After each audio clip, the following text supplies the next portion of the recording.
Looking for real stories that lift you up? Welcome to Inspire and Impact, the podcast where purpose meets perseverance. This is where transformation begins and your story continues. Welcome to the Inspire Impact podcast show. I'm your host, David Rosenstein. Today, I have the honor of interviewing Amy Dickens. Amy, thank you so much for coming on the show today. Thanks for having me. I'm so excited to be here. Can you introduce yourself to the audience so they better know who you are? Yeah, absolutely. I am on a mission to reignite that spark inside of adults, really reconnecting them to their joy, to their sense of play and aliveness. And yeah, I do some public speaking. I host some joy parades. I'm an author and yeah, I'm about to launch a summer camp for adults that's substance free and all kinds of fun to help people remember what it feels like to really live in that state of joy. Fantastic. Thank you so much. Yeah. So, you said you once believed that adulthood had to be serious and, very heavy. Where did that belief come from, and how did it shape your early life?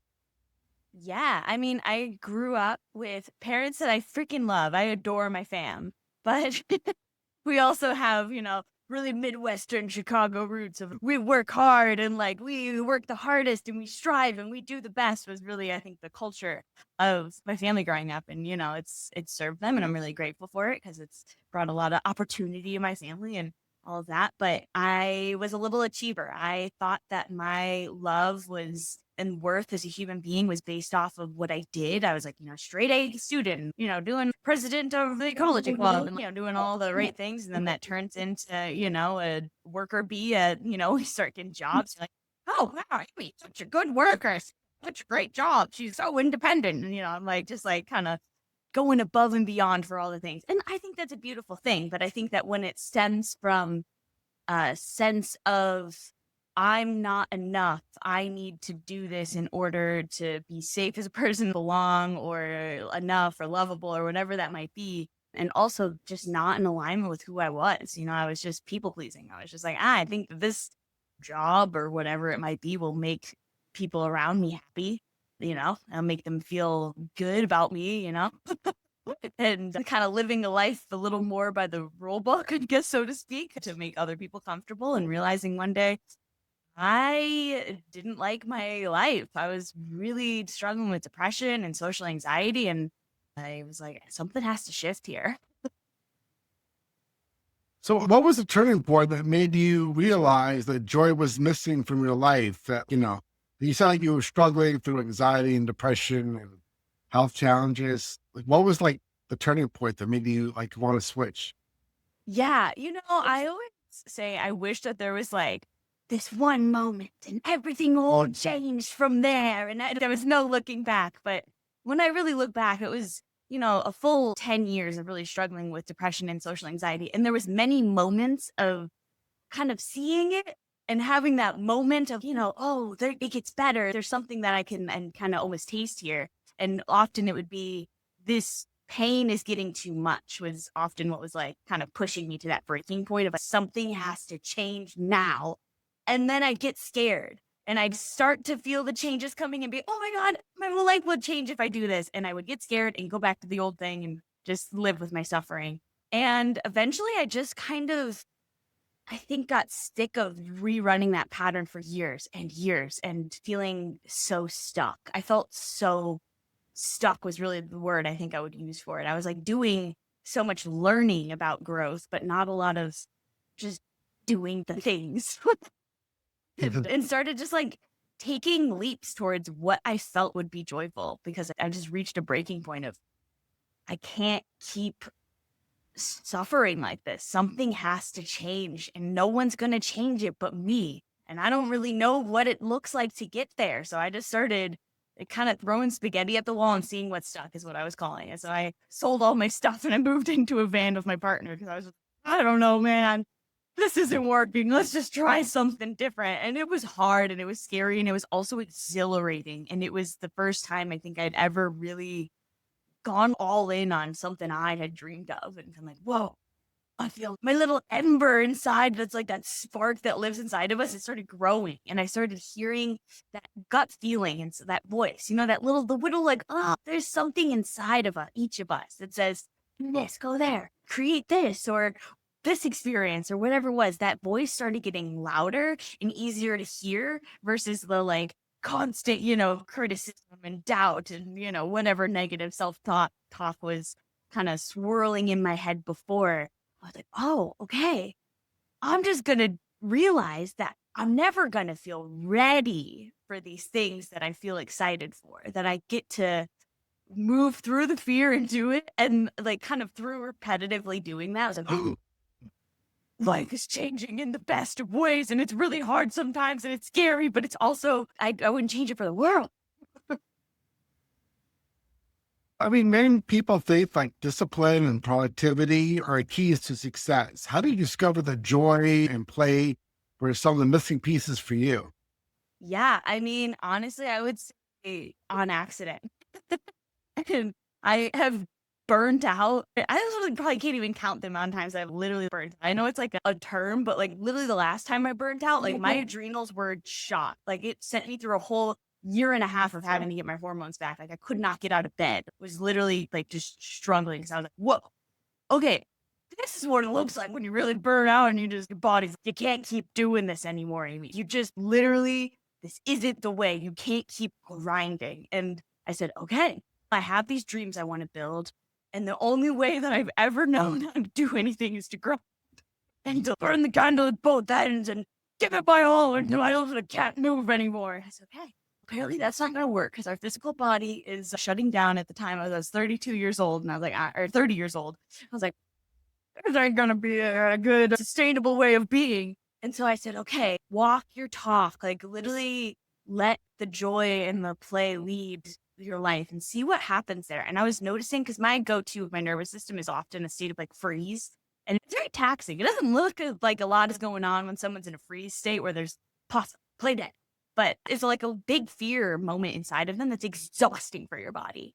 And I started just through trial and error realizing when I get in a state of play and joy, that it is just calming my whole nervous system and that I was able to, instead of grinding and gritting my way to my dreams, that I could find ways, oh, this gets to be fun. And actually, the more that I'm enjoying the process of creating this, the more kind of like sustainability I have to create it, the more that I'm enjoying the journey of my life and the more kind of like inspiration, I guess, to do things in a different way that seem to be working better, actually, rather than trying to be like, according to my calculations, this is the way. It's, oh, I'm thinking creative problem solving here is more accessible to me.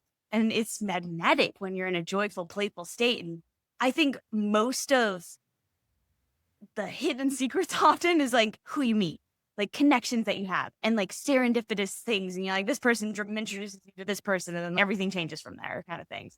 And when you're in a playful, joyful state, you're magnetic. Like people are just like, oh, I want to talk to you. Like I just resonate with you. And things just start to happen with more ease rather than let me keep going. I mean, looking back, what surprised you the most about how powerful play can be in your healing and transformation? Wow, what surprised me the most? I mean, the fact that because before I really started diving into this, I was really studying a lot about the nervous system because I was like, okay, I was recognizing my nervous system was really sensitive and it was really struggling with getting out of this freeze state. So I was like reading like piles of books and podcasts and all the things and learning about like polyvagal theory. And I was like taking workshops on like how to, do these techniques to regulate your nervous system. And I wasn't getting barely any results. I was getting really frustrated. Quite frankly, I was like, is there something wrong with me? And what's going on? They're saying that this should work and this isn't really helping me very much, or it's helping me very little. And I wasn't playing or like leaning into it because it was something that I thought would regulate my nervous system. It was something I just enjoyed doing. And I felt really alive and like a different version of myself would come alive when I'm like, got this like louder than life laugh when it starts to like kind of turn on. And I was realizing through like reflecting back, oh, wow, that's really healing my nervous system and the fear that lives inside of me. And there's a new version of me that just automatically shows up. Like, it's not like I'm trying to be that version of me. She's already there. She's just kind of like strangled by the like fear and all the things. And then when it starts to loosen its grip, she's just already ready to go. It's not like there's really much I need to force her to do. She's just waiting for kind of my whole body to soften. I get be like, oh, it's safe. There's not a tiger running after me. And the tiger is not like an email or the fear that somebody's gonna, I don't know, reject me or something. Wonderful. I mean, so why do you think like joy is so essential for adults? Because a lot of times when people think of joy, they think of being a kid. So why do like adults need to have joy in their life? Absolutely. I Like, think, yeah, I think that it is just such an underutilized essence in our lives today that we're really like starving for it. I think that joy, and there's so many flavors of joy.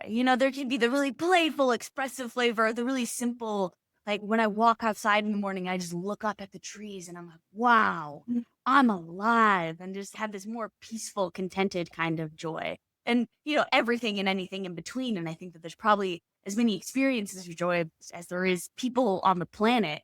And I think that our joy is something that really connects us to the reason that we came here to be, that like spark of aliveness, that connection to each other, to our purpose, to fulfillment. And it really, it's a choice as well. Like, I think sometimes we think that joy is something that just happens. Like, the joy just knocks on your door, and sometimes it knocks and sometimes it doesn't. Sometimes it's there and sometimes you're like, where did it go? And something that I've learned and continue to learn and continue to have the discipline to realize is that it's a practice. It's a skill that we can develop. It certainly was not a skill that I had whatsoever when I was struggling with depression and social anxiety. I was like, bottom of the scales for Amy. Like there were certain moments, where I'd be like hanging out with, I don't know, my boyfriend or something. I'd be like, oh, like a brief little moment of this joyful Amy. And then I, go right back down to the struggle bus, and like the habit of struggling and all of those stories and patterns that I was repeating. And I recognized, okay, this is something that I can continue to practice. And not that I don't also, feel my feelings. I'm also a big proponent of don't shove it down. Like, you got to feel feelings and be human. If you keep shoving stuff down, eventually it'll just kind of blow up in you. But it's something that really, when you learn to open yourself to practice the skill of joy, you can find just the magic of life again, and just the here and now, and not have to wait for, I'll be happy when I achieve X, or this happens, or life looks like this, or this person does this. It's, I can become the creator and kind of bring my power back by saying I get to create joy in my life. so when in your experiences working with your client, what happens when someone begins allowing more joy into their lives? When somebody begins allowing more joy into their lives, the first thing I start to notice, just like talking to them, is this sense of, I don't know, almost like childlike giddiness, or, they start to express more. Like, I notice a shift from even just like purely physically looking at someone. They might come in and they're very unexpressive with their face, and their tone is pretty like similar. And there's very like, I talk like this and I'm not really inspired. And then suddenly, there's creative ideas and inspiration. And I'm suddenly feeling like I want to connect more with people, which I think as human beings, even I, can tend to be introverted and extroverted and all the things. And I get that there's like alone time, but also we're social beings. Like, we're literally wired for connection. I notice people wanting to reach out to people more, to kind of spread the joy that they're connecting into with the people around them, and saying, wow, this is something that has been contagious inside of my heart that I want to start sparking joy in other people, because that's just, it's a real thing that I think can start changing the world around you just by you being in that state of joy. It's like the best contagion, I sometimes. I mean, when you think like modern society is losing out when adults stop playing in joy. Said how society's losing out. Is that what you said? Yeah, like I think, what if society is not gaining by people, having adults not being in so much joy. Oh my God, so much. It's unreal. There's a whole people that are like, I do neuroscience and I study the benefits of play and joy. There's Dr. Stuart Brown. He's one of the leads of the National Play Institute. And he's done so much research on how play is essential for creative problem solving and understanding how to like come up with solutions that we normally wouldn't think. And it also increases like our empathy with other people. And it increases the amount of connectivity that we experience with one another. So we're having like this whole loneliness epidemic. Like people are feeling more isolated. We're like more connected in a sense with, these phones and these boxes, screens that we have around us. So we have like at the touch of our fingertips, I can be connected to anybody in the world, which is an incredible thing. And we're so disconnected in the way that our lives are. But when we start to play, it starts to help rewire our brain also so much faster. When you are in a state of play, you can learn something. So when you do something normally and you're trying to create a new neural pathway in your brain, you have to do it anywhere from 200 to 400 times of repeating that pattern in order for it to become, oh, this is the new way I think and be and do in this world. And when you learn that habit by playing and you're like in a playful, alive state where you're just fully present in the moment, there's no thinking happening really. You're just like laughing and enjoying in it. You have to do that anywhere from like 10 to 25 times in order for it to become the new thing.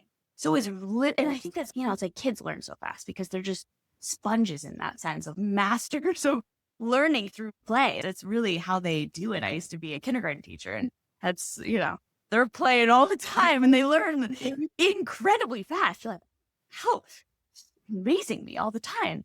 And yeah, I think it's really, it's amazing to even imagine what the world would be like if we were playing more. I like to say that, or not I like to say, but I imagine for myself and everyone I've ever met, what state that we're in changes the decisions that we're making. So if I'm in an angry, frustrated, or kind of state, I respond to people in my life differently. The people I love the most, I might be you have nothing to do with this reason that I'm a little cranky, but I'm a little cranky and sassy at you maybe. Versus if I'm in like a joyful state, it's like, it almost doesn't even matter what they say. I might just like laugh and, have a whole different kind of reaction.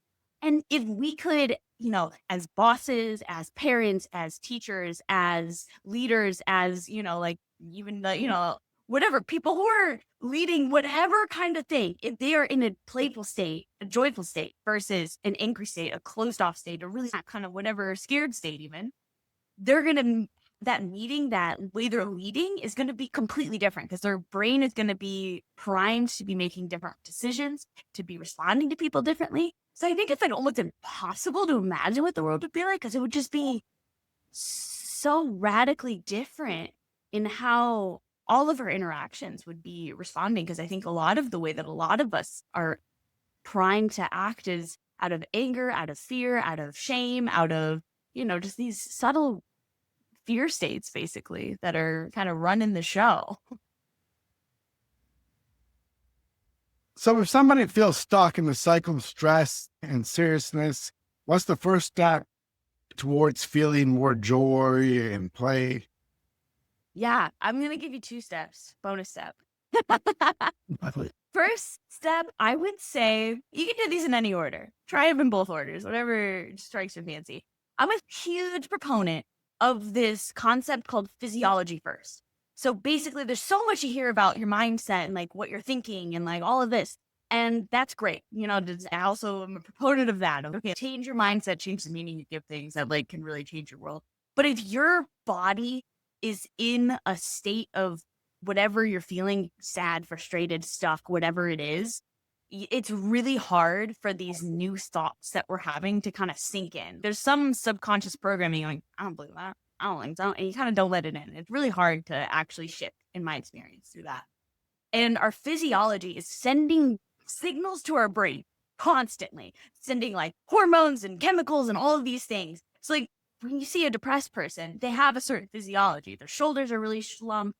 Their breath is really shallow. Their voice is really like softer often and more monotone. They're not expressive with their face. Versus a really joyful person, you can see them across the room. Their shoulders are back. They're loud. They're proud. They're probably laughing. Like they're kind of like leading physically with their heart might be like a little like open towards people, and their posture and their is like open towards the people they're talking, and they speak more expressively with their hands. Obviously, this looks different from person to person, but what the way in which each of those two people are moving is sending different chemicals to your brain. So doing something that will shift yourself. It might be, it's definitely different for everyone. You know, find what way that you enjoy moving your body is often great, you know, because if you're enjoying it, that's just great. And it's, you know, you're going to get endorphins if you're really moving your body like to a certain rhythm. I got into running recently. Whoa, never in my life did I think I'd be into running, but it's like a quick, fast way to shift it. I did a little run right before this. I was like, how do I get myself in a state for this podcast? I'm going to go for a quick run, take a quick shower, and show the heck up. But yeah, moving your body. And that could be as simple as, you know, let me just turn on a song and move my body around like alone in my office. Or I might, you know, just go for a walk around the block. Or getting outside is honestly great. Like looking outside at nature is the best. Or it could be just standing in your power pose. We've seen the research about that, you know, hands on your hips. It really does make a difference. But moving your body basically in some kind of way. And I think the more active it is, the easier it is, in my experience, to really shift your state.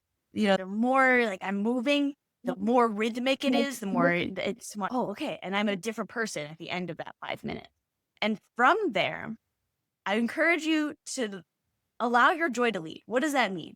When I say that, I am saying tune in to the things that you're like, wow, turn off any judgment. You allow yourself to have like a piece of paper and be like, all right, nobody else even ever needs to see this piece of paper. I could burn it for all I care at the end of it. And let me write down everything I can possibly think of that might spark joy, from teeny tiny things to big things. And just let yourself run wild with it and be like, okay, maybe I want to go to a new coffee shop once a week and just romanticize my life and pretend like I'm writing in like the cafes of Paris for now. And then like in a year, I'm going to go to Paris because that feels like it. Or maybe it's, I want to start this new project that I have been thinking about for years. Like maybe I want to launch a podcast or write a book or whatever it is.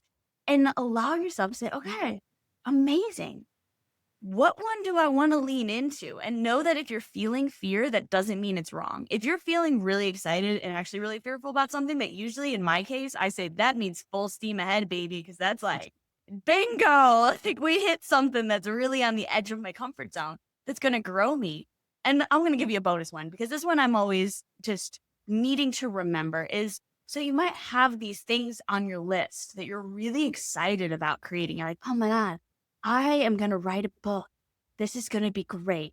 And there might be a little story that you'll say, I'll be happy when I sell this many copies, when it's published. And it might, you know, just kind of be like the bar keeps moving kind of thing. And remember that the process, the journey of creating this thing is like 90% of the journey of your life is the middle part. So how can you practice? Because it's a practice. It's not like you just decide and it's just easy all the time. It's like, you gotta keep remembering, oh, I don't need to be so stressed about my dream. I can allow myself to enjoy it. I can practice to the best that I can, playing around. And I think that's different for each of us, to enjoy the process of creating a life that you feel so inspired by, that you feel filled with joy by, that you can wake up and say, wow, I'm so excited to live my life and be the director of my life today. And to create these things and to do all the things that sparks the most joy in me. So what are some signs that somebody has been disconnected from their joy? I would say feeling I mean, there's so many different signs, but definitely feeling, like some level of depressed, stuck, anxious, that like constant, like hamster wheel in your head of, we're going to go into the next thing and the next thing and the next thing. And there's no pausing to just remember, oh, I'm alive. I'm really here. There's just the going through the motions, I think, can be a really big one, or feeling like, is this as good as it gets? I think that there's the numbness can be a sneaky one sometimes, of it doesn't really feel like too much. But if you really are honest with yourself and how you're like, wow, I could actually feel a lot more alive. I know that I'm meant for more. And like, I think my joy could be a pathway to opening that door to that moreness, so to speak. Great. I mean, some people do want to be more creative. Like you mentioned, things like writing a book, doing things. They don't know how, because, some people have writer's block, or what I call like some type of creative block, where they can't connect to that level of creative. Like you said, some people are so left brain or stuck in a mode of thinking that they can't unlock level of creativity. How can somebody break through that block that may be blocking them from either wanting to write or even draw pictures or any type of expression? Oh yeah, absolutely. I just want to be like super honest here. Like, I still to this day sometimes experience creative blocks. I was this past week and I was like, why am I so blocked on this thing? Like, I'm like creating this speech that I'm like been so excited to give, and all of a sudden I was like, I have no thoughts. This is impossible to think. I don't know what to write. And like, really what's happening there, when in my experience, when I reflect on all the times that I've really been creatively blocked in retrospect, there was a part of me that was just really scared, and my nervous system was scared of getting it wrong, of not doing it right, or that somebody would judge me, or, insert XYZ story here. It's different for all of us, or just often just doubting myself, just doubting my abilities, and, almost like doubting the words or whatever it is before it even has a chance to come out. And so I think, kind of recognizing that might be a first step of, there's nothing wrong with you. If you're like, oh my God, what's wrong with me? I gotta think creatively. There's nothing wrong with you. Like, we all, I think, have these moments, and these moments can be great opportunities of exploration for us to say, oh, okay, this is an opportunity to tap into my creativity. Maybe it looks like stepping away for a second and connecting creatively. So if you're like trying to create, a certain kind of creative project, you're like, I'm trying to write, or I'm trying to, I don't know, paint or film something, whatever it is, try a different medium maybe first, because maybe that medium that you're trying to do, there's so much pressure that you've put on it that it sucked all of the fun out of it and all of the creativity out of it, because the creativity in your system's just like really scared of getting it. And so it's impossible to access it. So go find a different way to tap into your creativity, whether it's through, and creativity can go in any form of expression. Like, literally, you can cook and be creative. You can go, honestly, one of my forms of creativity recently has been, I go on a coffee date with a new stranger once a week.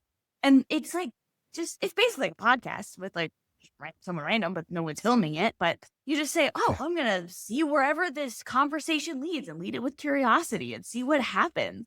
And allowing yourself to just have avenues to explore without having any need to have any kind of finished product, and allow yourself to tap into play.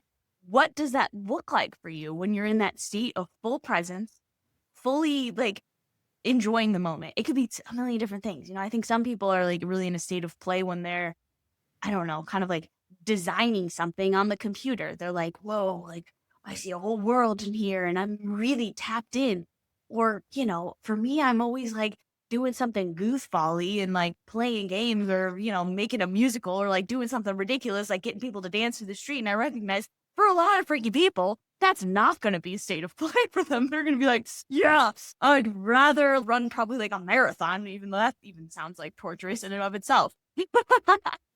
But the whole point of it is find what makes you feel alive. And no one can really tell you what that is, because it's different for each of us. So if you don't know, it's just an opportunity to explore what it looks like to smile again. And I'm going to say that often there's a lot of connection that is a key to our joy. The depth and the quality of our human connections, of like our close, intimate relationships, is like Harvard study shows the top predictor of happiness and joy in our lives, like above everything else. So maybe it looks like just pouring into your close relationships, or if you don't have any. I've gone through or phases of my life where I have no close relationships, totally rewrite the script of your life. And so I've had to rebuild it. And now I have amazing close friends.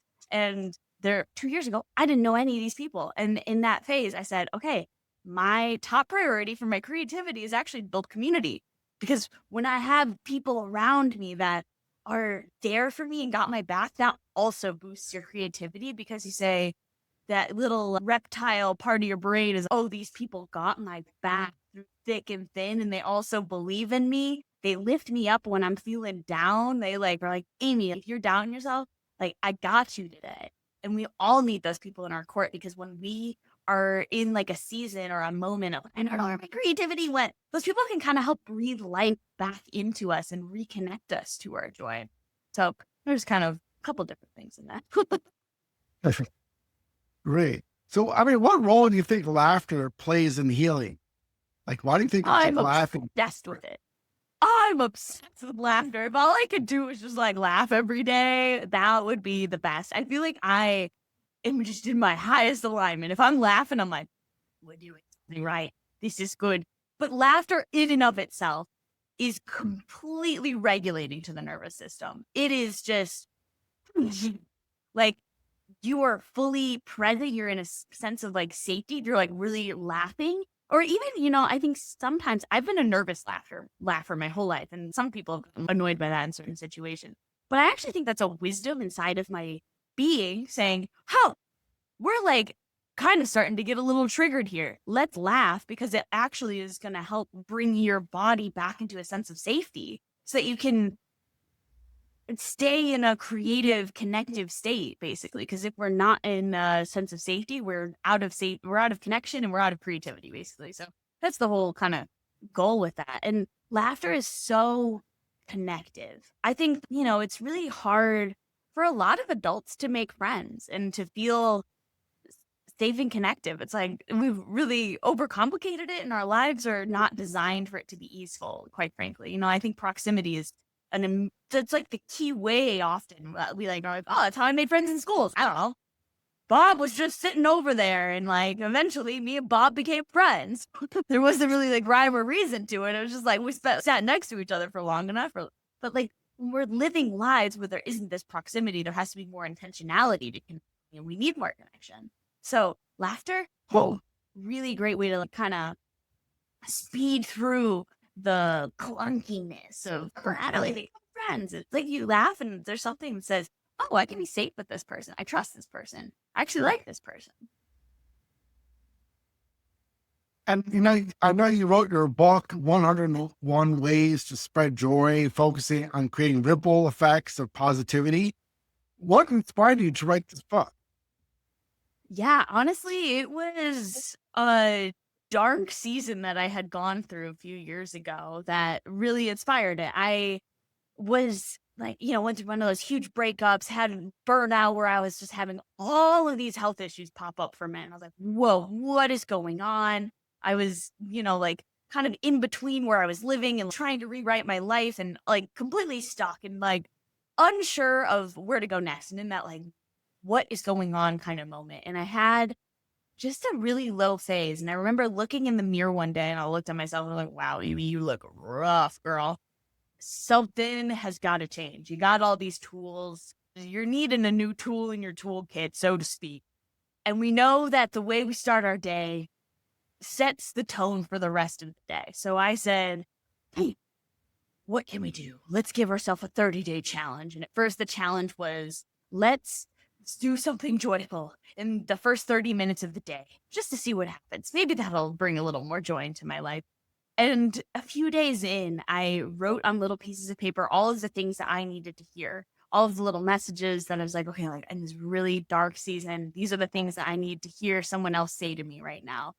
And I said, okay, let's just spread them around town, I guess. So I hid them in the library, in the grocery store, and I put them under people's windshield wipers. And I sat in my car and was waiting to see if I could see someone, pick one up. And this old lady comes up in the middle of winter in Chicago, and she's all, crunched up, and her face is all small, and she's walking up, and she sees it, and I see her whole body light up. Her whole posture changes, and she got this huge smile on her face.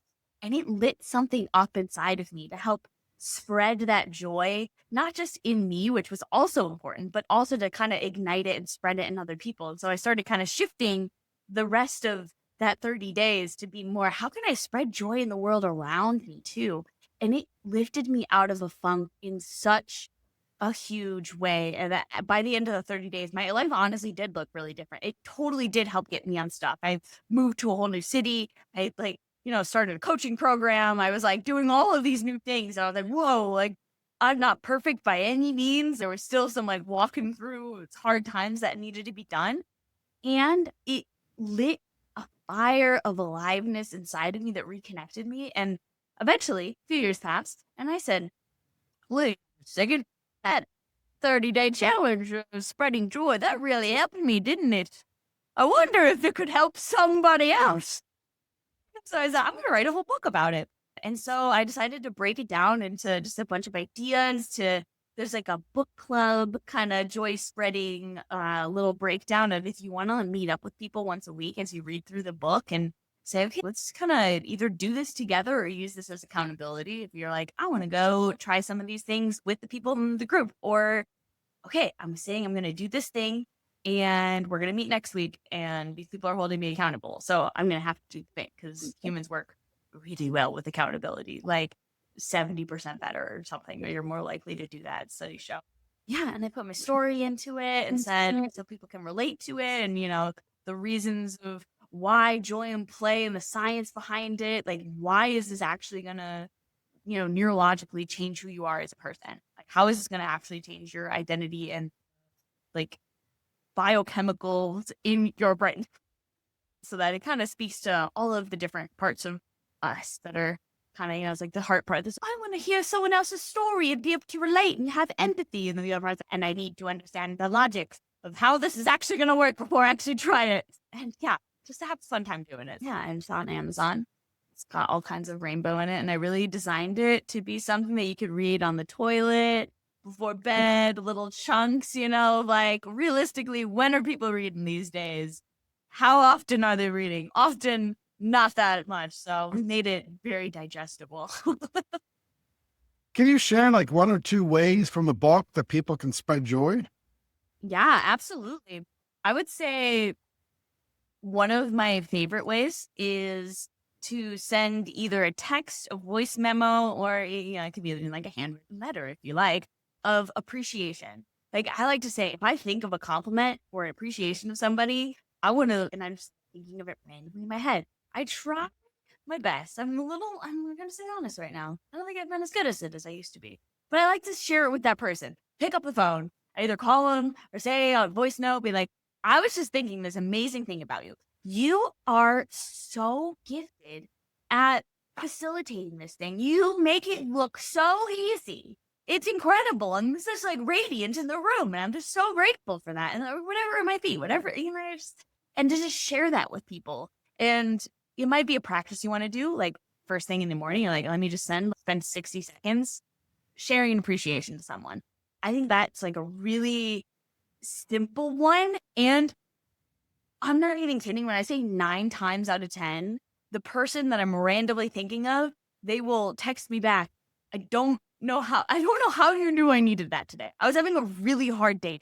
Like the chances that you would like literally I texted somebody yesterday for the first time in 8 months, have not talked to her. And she was like, Amy, I'm having like the worst, like the hardest day I've had in a really long time. And you texted me this and it just totally lit up my day. Like you never know what someone's going through.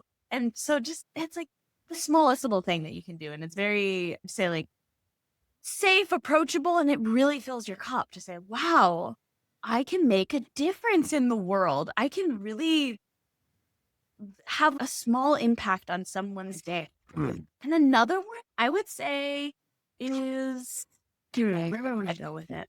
I would say, and maybe the one of leaving little random notes around town, because that one is also really accessible. Like, just, it's a good one to do with kids too. You know, you just write things and write like, vulnerable things too. Like, if you could like really have a message, you're like, I would love to hear this today. This would make my day. You could write it in chalk outside. You could write little post-it and just put it around. Because I think people really need those little nuggets of reminders more than we realize. I think we think that everyone else has it together but us. That like when we're having a bad day, that like most other people aren't having a bad day. But I don't know, people are struggling out there right now. And yeah, I've had on more than one occasion, like hearing from someone, like just seeing a little note. And like, oh my God, I just got evicted from my house, someone told me. And like they were like in near tears because that message was just like the perfect thing they needed to hear on that day. I would have had no freaking way of knowing that is an experience that they were having or a thing that they needed to hear. I don't even remember what I wrote on the piece of paper at this point. But yeah, I think we're all much having a ripple effect of impact every single day, whether we're, you know, angry or fearful or sad or joyful or peaceful or whatever it might be. That sense of beingness is kind of having a ripple on the world around us and impact beyond what we can really see. And we can intentionally create that ripple and kind of change the world around us, and at least in our immediate community. And from there, you know, it kind of just continues to go as we continue to lean into it. Now, you also have a camp for adults. Can you tell me a little bit about that? What does that look like? Yeah, absolutely. This is a new creation of mine that I'm so excited about. It's called Joy Camp. It's going to be a sober, substance-free summer camp for adults in North Carolina. It's going to be in August, and I am so excited about it. Basically, if you've gone to summer camp as a kid, it's going to be a close recreation to that in a lot of ways, in the sense of feeling that nostalgic sense of time disappearing. We're going to really encourage it to be phone-free and just allowing people to be in the moment. We're going to hire a photographer. So if you're like scared about like my memories, like all of them are going to be there. We're going to share them with you. And we're going to play games and we're going to like laugh until our sides hurt and really teach people in really fun ways, the skillfulness of how to remember how to choose joy and how to like keep like redoing it again. And we're going to go on little nature adventures. There's 60 acres of nature that this whole event is going to be hosted on. And it's like a river and a sauna like right on there. So we're going to really be tuning in to what does it look like to live joyfully again. And, you know, maybe it might feel a little edgy for certain people, I recognize, to be like, oh my God, I'm going to this adult summer camp and I might not know anybody. And oh my God, what is Amy going to ask me to do? And, you know, obviously everything, I'm not going to force you to do anything I ever say, but I do promise you that it's going to be a lot of fun and that I've done a lot of leading people into the uncertainty and they come out the other side of, wow, I had so much fun doing that. I just laughed more than I can remember laughing in such a long time. I like, you know, did things I wouldn't have even imagined having done, and kind of it's like expanding your comfort zone and learning that it gets to be fun and realizing you're regulating your nervous system and becoming a new joyful version of yourself along the way. And do you have any information like online about that or not We yet? haven't fully launched it. Early bird tickets are going to be coming out soon. You can sign up for like newsletter where I'll send you be the first to know about early bird tickets on my website, livejoyfullyu.com/joycamp.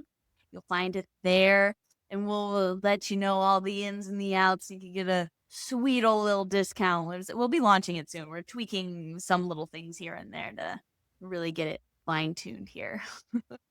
It sounds really exciting. So if somebody's watching this podcast and they're feeling overwhelmed, stressed out, or disconnected from joy right now, what's one simple message you want them to hear? It gets so much better. I know how it feels if you're feeling really disconnected from your joy and you're like, my joy feels a million miles away, Amy. I don't know if you know. I know what it feels like when you're like I don't even know what planet Joy is on, but it doesn't feel like the one I'm on for sure. Like, it's just living in La Land over here.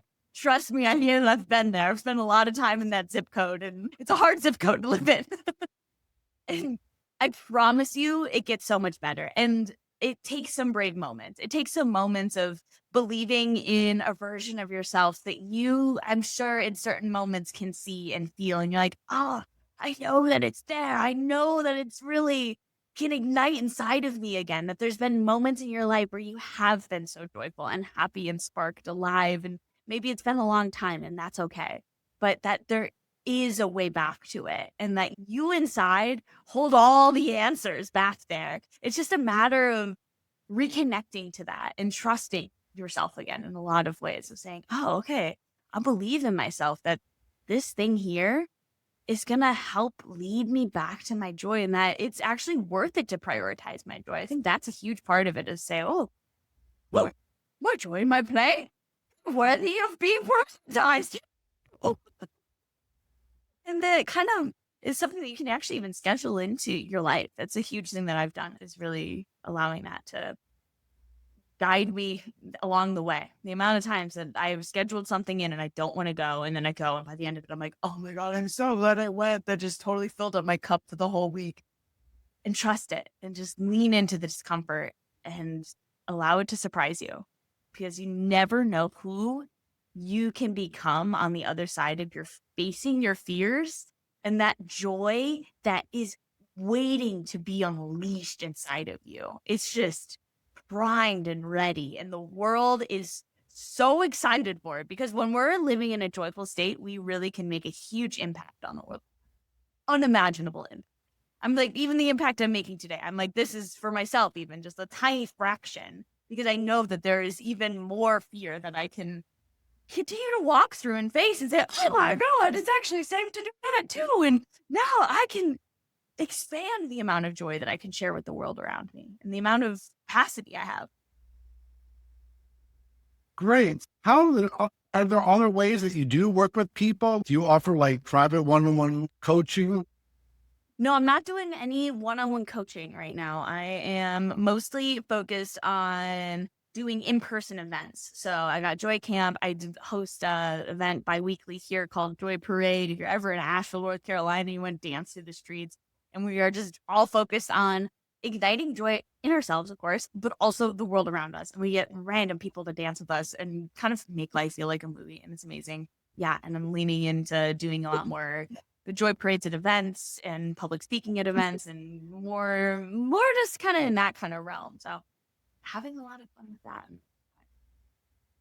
Excellent. Amy, I want to thank you so much for coming on the show and sharing about your experiences and spreading the joy. I agree with you. Like, I think we definitely need more joy in our lives and in society. There always seems to be so much negativity out there. So it's nice that there's somebody promoting positivity. It's really wonderful. Thanks so much. Thanks so much for having me here. It's been such a delight. What are the best ways that people can reach out to you and follow you? Yeah, I mean, social media at the Amy Dickens on all of the platforms. Totally great way. Lots of different random fun inspirations, joyful. Oh, what is she doing now? And the amount of times that people are like, wow, your content, it just lights up my day. I'm like, wow, that means the world to me. Or if you want to follow my newsletter, and you can go to my website, livejoyfullyu.com, and get the first 10 pages of my book for free if you want to try it out, or, you get the full thing on Amazon kind of thing. But you want to stay in my world to get updated on all the things coming through. But I'm not big into spamming people's inboxes, so don't be afraid. Anti too many emails over here. Oh, fantastic. Do you have any final words you like to share before we wrap up our podcast for the day? Final words.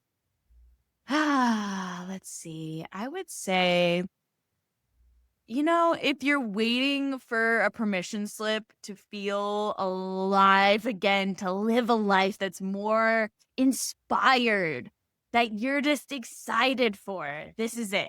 That no one else is going to create that life for you. And it's not just going to show up one day. And You get to create it. This is your permission slip. If you've been waiting for one, this is it. It's behind all of the big and the little actions and the choices that you make that you get to follow your joy and trust that it knows the way. Trust that you know the way. Trust yourself. You've got this.